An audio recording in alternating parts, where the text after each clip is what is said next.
নমস্কার, আমি আবারও চলে এসেছি একটা রেসিপির সঙ্গে। আজ করব পালং শাক দিয়ে চিংড়ি মাছ। পালং শাক দিয়ে চিংড়ি মাছ করার জন্য এখানে আমি পালং শাকটা খুব ভালো করে ধুয়ে কেটে নিয়েছি। এখানে আছে আলু, বেগুন, আর ফোড়নের জন্য আছে 5 ফোড়ন আর শুকনো লঙ্কা। চিংড়ি মাছটাও ভাজা বসিয়ে দিয়েছি নুন হলুদ দিয়ে।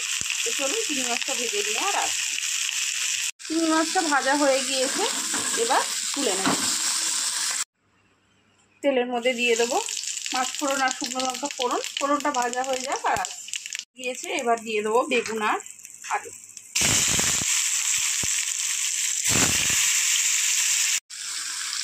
নুন দিয়ে দেবো পরিমাণ মতো। পালং শাকে একটু নুন কম করে দেবে, কারণ শাকে নুন থাকে। তো চলুন এটা এবার ভালো করে ভেজে নিয়ে আর আসছি। তো ভেজে নিয়েছি বেগুন আলুটা খুব ভালো করে। এবার দিয়ে দেবো মশলা। হলুদ গুঁড়ো দেবো,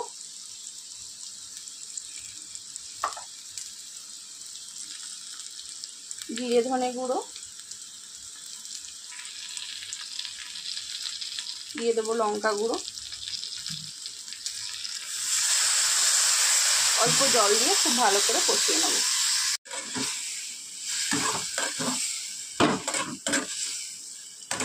চলুন খুব ভালো করে কষিয়ে নিয়ে আসছি।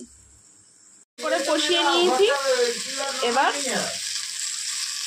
পালং শাকটা আমি দিয়ে দেবো। শাকটা আমি দিয়ে দিয়েছি, এবার গ্যাসটা আস্তে করে চাপা দিয়ে দেবো।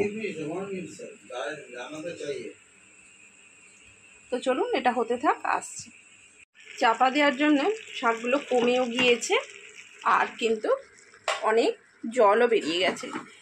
এই শাক থেকে যে জলটুকু বেরিয়েছে সেই জলেই কিন্তু পুরো শাকটা রান্না হয়ে যাবে, আর কিন্তু এক্সেস কোনো জল আমাদের অ্যাড করতে হবে না। তো চলুন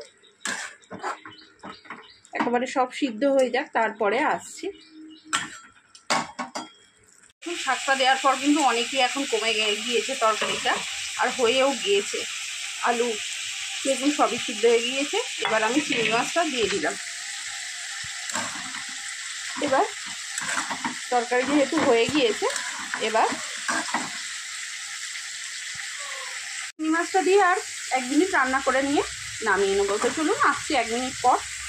তো চিংড়ি মাছ দিয়েও আমি 1 মিনিট রান্না করে নিয়েছি। তো চলুন হয়ে গিয়েছে আমার পালং শাক চিংড়ি।